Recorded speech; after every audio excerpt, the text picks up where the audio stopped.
Morning friends, good morning everyone. কেমন আছেন? আজকে আমার ব্লগ নিয়ে আমি চলে এলাম। আপনারা সবাই কেমন আছেন কমেন্টসে জানাবেন।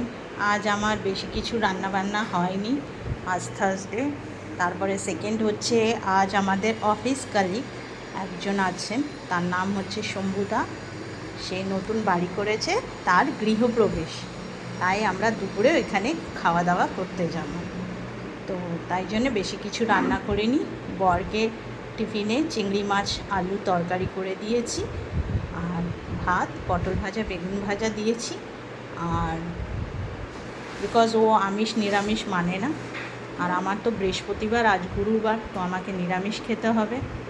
তো আজকে শুধু ব্রেকফাস্ট নিয়ে যাব, লাঞ্চ নিয়ে যাব না, কেন আজকে নিমন্ত্রণ আছে। তো ব্রেকফাস্ট আজকে আমি বানিয়েছি হচ্ছে রাইস নুডলস, ভেজিটেবল দিয়ে, কর্ন, পনির, এই সমস্ত কিছু দিয়ে রাইস নুডলস বানিয়েছি। আর রাতের জন্য হচ্ছে ভাত, আর এই যে হচ্ছে পুঁই শাক, আলু কুমড়ো দিয়ে ঘন্ট।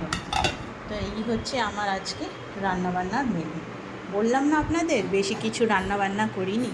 আর আপনাদের কি রান্নাবান্না হচ্ছে কমেন্টসে জানাবেন, আর আমাকে খুব ভালোবাসা দেবেন, আর আমার ভিডিও প্লিজ প্লিজ প্লিজ যতটা পারবেন শেয়ার করবেন। আর আপনারা ভালো থাকবেন। Thank you everyone.